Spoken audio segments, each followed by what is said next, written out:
مختصراً اسراء اور معراج کے واقعوں پر بات ہوگی۔ نبی علیہ الصلوۃ والسلام کے نبی بننے کے تقریباً 11.5 یا 12 سال یا کچھ اور مدت گزر چکے تھے۔ نبی بنائے ہوئے 11.5 یا 12 سال گزر چکے تھے۔ اللہ رب العالمین کی طرف سے آپ کے ساتھ یہ ایک واقعہ پیش آیا، اسراء اور معراج۔ دو الگ الگ الفاظ ہیں اور دونوں کے الگ الگ معنی ہیں اور اس کے مراحل ہیں۔ اسراء کسی کو لے کر راتوں رات کہیں چلنا، رات میں کسی کو لے کر کہیں جانا۔ مثال کے طور پہ آپ گاڑی چلاتے ہیں، پیسنجر ایک جگہ سے اٹھا کر کے دوسری جگہ لے کر کے جائیں، یہ رات کا سفر ہو، اسے کہا جاتا ہے اسراء۔ اس مرحلے کے اندر نبی علیہ الصلوۃ والسلام کو خانہ کعبہ سے لے کر مسجد اقصیٰ جو آج فی الحال فلسطین یا بیت المقدس کہا جاتا ہے، یہاں سے وہاں راتوں رات لے کر کے گئے اور وہاں سے لائے بھی، یعنی رات میں کسی کو لے کر سفر کرنا، اسے کہا جاتا ہے اسراء۔ اس مرحلے میں ہوا خانہ کعبہ سے لے کر نبی علیہ الصلوۃ والسلام حضرت جبریل کے ہمراہ خانہ کعبہ سے مسجد اقصیٰ گئے اور وہاں سے واپس بھی آئے اسی رات کے اندر۔ آج کے زمانے میں یہ چیز بعید نظر نہیں آتی ہے کہ ایک انسان اتنی لمبی دوری ایک ہی رات کے اندر سفر طے کر سکے۔ آج کے زمانے میں نہیں، اس زمانے میں جہاں لوگوں کے پاس جلانے کے لیے چراغ بھی نہیں تھے، پیٹرول اور دیگر چیزیں تو چھوڑ دیں، اس زمانے میں یہ ایک واقعہ پیش آیا کہ ایک ہی رات میں عام حالتوں میں اگر آج کے زمانے میں ہم دوسرے کو کہیں تو ہمارے بھی الفاظ یہی ہوتے جو آج ہم سنتے ہیں۔ نبی علیہ الصلوۃ والسلام نے جب اس واقعے سے متعلق کہا کہ اللہ رب العالمین کی طرف سے میرے ساتھ آج یہ واقعہ پیش آیا کہ اللہ رب العالمین کا فرشتہ جبریل آیا اور براق ایک سواری تھی۔ بعد کے زمانے میں لوگوں نے اس کے الگ الگ ڈیزائن کے ساتھ اس کی تصویریں بنائی، جس کا سر گائے جیسے، پیٹھ گدی کے جیسے، اور اس کے بعد دم کا حصہ وہ گھوڑوں کے جیسے، یا عجیب عجیب قسم کے لوگوں نے اس کی تصویریں بنائی۔ حالانکہ اس کے جسم کی تصویر نہیں ہے، اس کی رفتار معلوم ہے کہ ایک سیکنڈ میں ایک پلک جھپکتے ہی اس کی نظر جتنی دور جا سکتی تھی اتنی اس کی رفتار تھی۔ ہماری نظر بہت زیادہ اگر گئی تو کتنی دیر جاتی ہے، کتنی دور؟ جتنا دور آپ کے سامنے فضا ہوگی، لیکن کچھ چیزیں جانے کے بعد دور جتنی مسافت بڑھے گی آپ کے دھندلا پن اتنا زیادہ دکھے گا، چونکہ ہماری اور آپ کے دیکھنے کی ایک لمٹ ہے کہ اتنی ہی دور تک دیکھ سکتے ہیں۔ اب کہیں گے کہ نہیں 3 کلومیٹر ہم دیکھ سکتے ہیں، ہو سکتا ہے، لیکن یہ ہماری لمٹ ہے۔ اس جانور کی رفتار جتنی اس کی نگاہ جتنی دور جا سکتی تھی اتنی اس کی رفتار تھی، وہ ہمارے جیسے نہیں تھی نا۔ یہ ہماری لمٹ ہے کہ ہم اتنی دور دیکھ سکتے ہیں۔ ظاہر سی بات ہے اس رفتار کی وضاحت بھی آئی ہے کہ جیسے تیز ہوا چلتے جیسے لائٹ کی رفتار ہوتی ہے، آج کے زمانے میں ہمارے یہاں سب سے زیادہ اسپیڈ اگر ہے تو لائٹ کی رفتار، اس لائٹ کی رفتار کے ساتھ اس کی تیزی تھی، اور اس کے لیے ایک قدم اس کا وہاں پڑتا جہاں اس کی نگاہ جاتی، ایک قدم رفتار کی ضرورت بھی تھی۔ اسی لیے نبی علیہ الصلوۃ والسلام نے جب کہا کہ اس طرح سے میرے ساتھ واقعہ رات میں پیش آیا، ابو جہل نے جب سنا، وہ تو موقع ڈھونڈتا کرتا تھا کہ کہاں موقع ملے اور نبی صلی اللہ علیہ وسلم پر کچھ الفاظ ایسے کہیں کہ لوگ آپ کے اوپر یقین چھوڑ دیں یا آپ کو برا بھلا کہنے لگے، آپ کو دیوانہ اور پاگل کہنے لگے۔ اس نے کہا، ابو بکر رضی اللہ تعالیٰ عنہ کے پاس آیا اور کہا کہ تم نے سنا تمہارے ساتھی نے کیا کہا؟ کیا کہا؟ راتوں رات وہ یہاں سے بیت المقدس گیا اور وہاں سے واپس بھی آیا۔ پہلے اس نے تمہید باندھا کہ اگر کوئی کہے کہ وہ ایک ہی رات میں یہاں سے وہاں گیا اور وہاں سے واپس آیا تو کیا تم اس کے بارے میں کیا کہتے ہو؟ کہا کہ وہ اجنبی، وہ دیوانہ ہی ہوگا، مجنون ہی ہوگا جو اس قسم کی باتیں کرے گا۔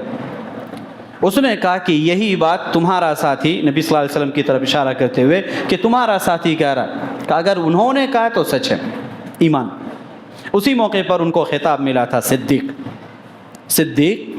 اسی موقع پر خطاب ملا اور اس وقت سے آپ کو صدیق کہا جانے لگا کہ ایک نبی صلی اللہ علیہ وسلم کے بارے میں جو آپ کا عقیدہ تھا، اور یہی عقیدہ ہر مسلم کو ہونا چاہیے، تصدیق بکل ما جاء بہ، ہر وہ چیز جو نبی صلی اللہ علیہ وسلم لے کر کے آئیں اس کی تصدیق آنکھ بند کر کے ہو، آپ کی عقل مانے یا نہ مانے، آپ کو سمجھ میں آئے یا نہ آئے، اگر نبی صلی اللہ علیہ وسلم سے ثابت ہے تو پھر آنکھ بند کر کے آپ سچ مانیں گے۔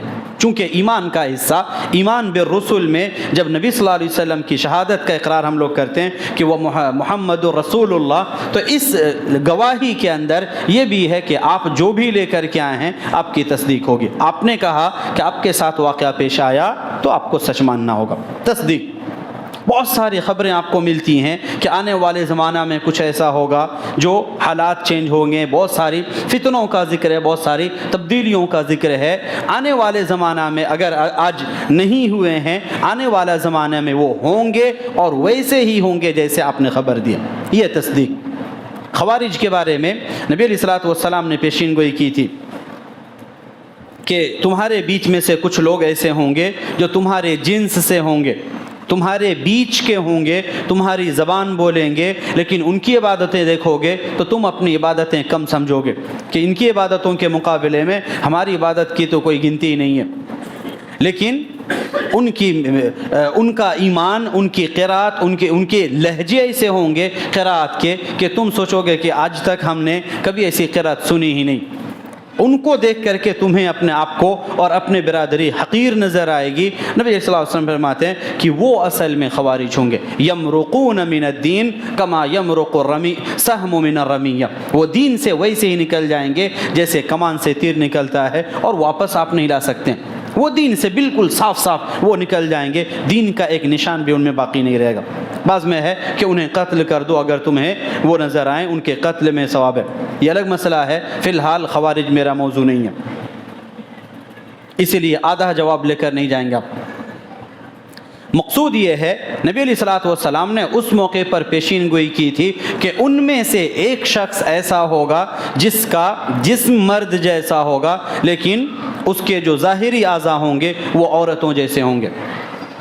حضرت علی رضی اللہ تعالیٰ عنہ نے جب ان کو قتل کیا تھا اس شخص کو ڈھونڈ رہے تھے، وہ کہ آپ نے حکم دیا تھا، اشارہ کہ وہ شخص ہوگا ان کے بیچ میں، آپ نے جیسے خبر دی ہے ہو بہو ایک ایسا شخص، اس کو تلاش کیا گیا۔ وہ کیا نام ہے، مٹیوں کے ذریعے سے یا دھول جو ادھر ادھر سے آئے ہوئے تھے یا قتل پر قتل جو ہو رہے تھے لوگوں کے، اس بیچ میں وہ ڈھپا ہوا تھا، وہ نظر نہیں آ رہا تھا۔ علی رضی اللہ تعالیٰ عنہ جگہ جگہ ڈھونڈ رہے ہیں کہ وہ شخص کہاں ہے جس کے بارے میں نبی صلی اللہ علیہ وسلم نے خبر دی تھی، اور بالآخر اس شخص کو نکال لیا گیا جسے ذو الثدیین کہا گیا تھا کہ اس کے جسم ظاہری طور پر وہ مرد ہوگا لیکن اس کے جو ظاہری اعضاء ہوں گے وہ اصل میں عورتوں کے جیسے ہوں گے۔ اس آدمی کو ڈھونڈ نکالا گیا، تو جیسے آپ نے خبر دی سیم ویسے ہی وہ شخص نظر آئے۔ تو چاہے حالات ہو چکے ہوں یا آنے والے ہوں، جیسے بھی آپ نے خبر دی ہے آپ کی تصدیق ضروری ہے ایمان کے لیے۔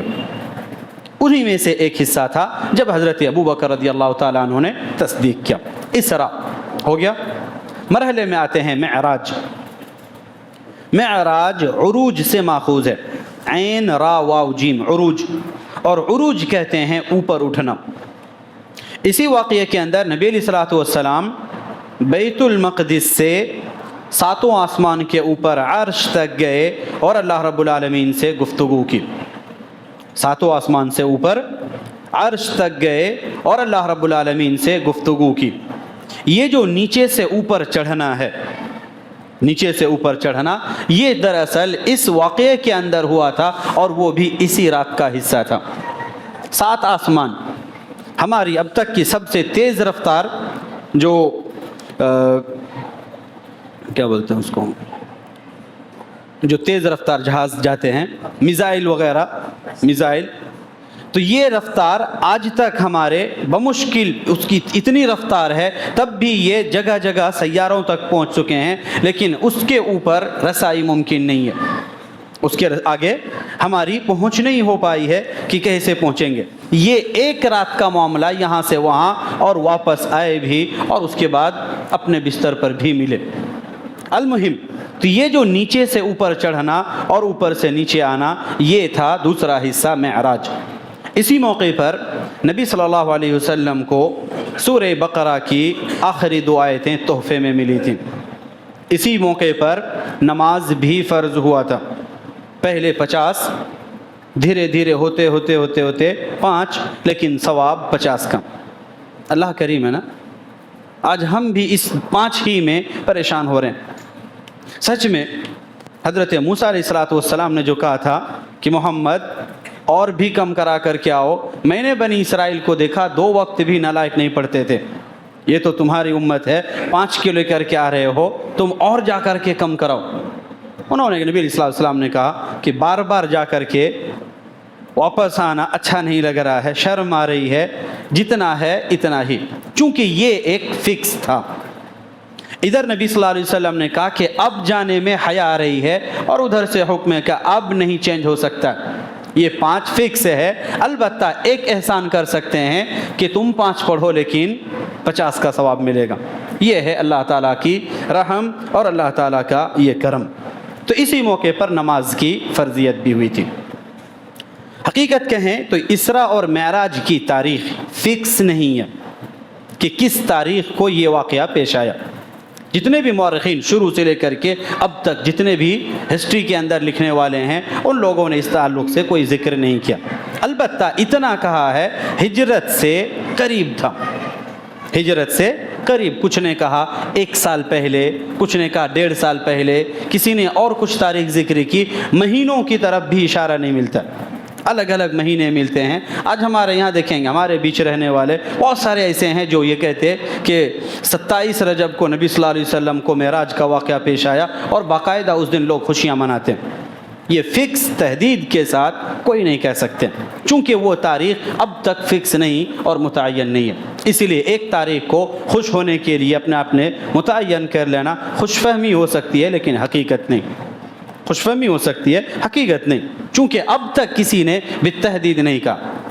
ہاں اتنا ضرور کہا ہے کہ اخیر میں ہجرت کے 1 سال یا کچھ مہینوں پہلے اس طرح سے یہ واقعہ پیش آیا تھا، اور اس میں بھی ایک حکمت ہے، نامعلوم ہونے میں بھی ایک حکمت ہے، کہ تاکہ بعد کے زمانے میں لوگ کہیں، جیسے آج ہم دیکھتے ہیں کہ اس دن عید بنا لیتے ہیں، یا اس دن خوشی کے لیے تہوار کی ایک شکل متعین کر لیتے، اور عجیب قسم کے اس کے اندر خرافات انجام دیتے ہیں۔ یہ ایک اہم وجہ تھی نامعلوم ہونے کی بھی۔ جیسے نبوت کب ملی تاریخ نہیں معلوم، کچھ چیزیں ایسی ہیں جو لوگوں کے لیے بعد کے زمانے میں فتنوں کا سبب بن سکتے تھے، اس لیے وہ تاریخ اللہ رب العالمین کی طرف سے مخفی رکھی گئی۔ انہی میں سے ایک یہ بھی تھا کہ ہجرت اسراء اور معراج چونکہ ایک بڑا انعام ہے، یہ ایک بڑا انعام ہے۔ نبی علیہ الصلوۃ والسلام کے علاوہ انبیاء میں سے کسی کو یہ مقام حاصل نہیں ہوا جو مقام نبی علیہ الصلوۃ والسلام کو۔ بہت ساری ایسی چیزیں ہیں جو کسی اور نبی کو نہیں ملا۔ واپس سوال ہم لوگ واپس آتے ہیں، انبیاء میں سے کمپیئر کب کر سکتے ہیں اور کب نہیں؟ واپس سوال برقرار رہے گا، جواب میں نہیں دوں گا۔ نبی علیہ الصلوۃ والسلام کو جو یہ مقام ملا تھا کسی اور نبی کو نہیں ملا تھا۔ اللہ رب العالمین سے ڈائریکٹ بات کرنا ایک نبی کو ملا تھا، حضرت موسیٰ علیہ الصلوۃ والسلام۔ یہاں بھی ڈائریکٹ بات چیت ہے، لیکن وہاں جا کر کے نہیں۔ یہ واقعہ یا یہ مقام اور یہ فضیلت صرف اور صرف نبی صلی اللہ علیہ وسلم کو۔ دوسری چیز، جب وہاں نبی صلی اللہ علیہ وسلم گئے، اللہ رب العالمین کو نہیں دیکھا، صرف بات چیت ہوئی، بیچ میں نور یا حجاب تھا، بات چیت ہوئی آمنے سامنے، لیکن نبی صلی اللہ علیہ وسلم نے اللہ رب العالمین کو نہیں دیکھا۔ بعض الفاظ میں ہے کہ نبی صلی اللہ علیہ وسلم نے دیکھا، تو اس میں ہے کہ رآہ بقلبہ، دل کی نگاہ سے دیکھا، محسوس کیا کہ ایسے، لیکن دیکھنے کی روایتیں نہیں ہیں۔ اگر ہے بھی تو اس میں دل کا ذکر ہے اور دل سے آپ محسوس کرتے ہیں، اس کے لیے دیکھنے کا لفظ استعمال ہوا۔ تو وہاں عجیب عجیب آپ کو چیزیں ملیں گی۔ اسی میں ایک قول یہ بھی ملے گا آپ کو کہ نبی صلی اللہ علیہ وسلم کو اسی موقع پر غیب کا علم دے دیا گیا تھا، حالانکہ کچھ خبریں آپ کو سامنے رکھی گئی تھی، جنت، جہنم، اور اس کے بعد میں جہنم کے الگ الگ لوگوں کا ذکر کہ کچھ جگہوں پر سود خوروں کا ہے، کچھ جگہوں پر روزہ خوروں کا ہے، کچھ جگہوں پر چغل خوری کی سزا ہے۔ اس قسم کے جو مناظر آپ کو دکھائے گئے تھے وہ اس مرحلے پر، اس موقع پر دکھائے گئے تھے، لیکن اس کے باوجود نبی صلی اللہ علیہ وسلم نے اللہ رب العالمین کو ان آنکھوں سے ویسے بھی کوئی دیکھ نہیں سکتے۔ ان آنکھوں سے پہلے بھی بات آئی تھی موسیٰ علیہ السلام کے قصے میں کہ ان دنیاوی آنکھوں سے اللہ رب العالمین کو نہیں دیکھ سکتے۔ کچھ مناظر اللہ رب العالمین ان کے ذہن میں متعین کیا اور محفوظ بھی کیا، جس کے کچھ نمونے آپ کے سامنے ہوں گے کہ جب اہل مکہ نے سوال کیا کہ آپ جو کہہ رہے ہیں کہ راتوں رات وہاں گئے، وہاں سے واپس آئے، تو ہمیں بتائیے کہ ہماری اونٹ غائب ہو گئی تھی، وہ کہاں آئی اور کہاں تک اس کا حال پہنچا۔ آپ نے خبر بھی دی کہ تمہاری اونٹنی فلاں جگہ تھی، وہاں سے واپس آئی، اور شاہد گواہوں نے بھی اس کی گواہی دی کہ ہاں اس رات اس اونٹ کے ساتھ یہ ہوا تھا۔ بیت المقدس دیکھ کر کے آئے ہیں، ان کی کھڑکیاں بتائیے کدھر کدھر ہیں۔ اللہ رب العالمین نے سب سامنے رکھا، اور نبی صلی اللہ علیہ وسلم کہتے ہیں کہ ایسا لگ رہا ہے کہ میں سامنے دیکھ رہا ہوں اور اس کے بعد ایک ایک تفصیلات ان کے سامنے بیان کر رہا ہوں۔ چونکہ یہ واقعہ، ایک آخری مسئلہ کہ یہ واقعہ صرف روح کا نہیں، روح اور جسم دونوں کا تھا۔ ایک مسئلہ اہم ہے کہ یہ جو واقعہ پیش آیا تھا آسمان تک جانا، یہ روح کے ساتھ نہیں، روح اور جسم دونوں کے ساتھ تھا۔ روح کے ساتھ اگر کہیں گے آپ بھی خواب میں روزانہ آپ ایک سیکنڈ میں مکہ سے واپس آ جائیں گے، اس میں کون سی بڑی بات ہے؟ اس میں بڑی بات نہیں ہے۔ تعجب تو یہ ہے کہ جسم کے ساتھ ایک انسان وہاں جائے اور واپس آئے، تب تعجب ہوتا ہے۔ اور شروعات بھی کی سبحان الذی، اللہ کی ذات پاک ہے، تم جو سوچ رہے ہو اس طرح کے، کیسے جھوٹ بول سکتا ہے، اعوذ باللہ من ذالک۔ تو یہ جسم اور روح دونوں کا واقعہ تھا۔ قریب مسائل اس طرح سے واضح ہو چکے ہیں، کبھی اور فرصت سے انشاءاللہ کسی اور تفصیلات پر۔ اس واقعے سے ہمارے لیے عبرت کہ اللہ رب العالمین، بات پہلے بھی آئی عقیدے کی، کہ اللہ رب العالمین جب جس کے ساتھ بھلائی کا ارادہ کرتا ہے، اللہ رب العالمین اسے پورا کر کے رہتا ہے، اسے روکنے والی کوئی ذات نہیں ہے، اور جس سے خیر روک لے اللہ رب العالمین، اسے خیر دینے والا کوئی نہیں ہے۔ اور یہاں بھی ہوا، اللہ رب العالمین نے آپ کو، چونکہ یہ ساری چیزیں دین عطا کرنے کا آپ نے اللہ رب العالمین نے ارادہ کیا اور دیا بھی، کوئی روک نہیں سکتا۔ کفار مکہ چاہتے تو روک سکتے تھے، لیکن وہ ان کے بس کی بات نہیں تھی۔ اکتفا کرتے ہیں، قولوا قولی ھذا واستغفر اللہ لی ولکم ولسائر المسلمین واستغفروہ من کل ذنب انہ هو الغفور الرحیم، وصلی اللہ وسلم علی نبینا محمد۔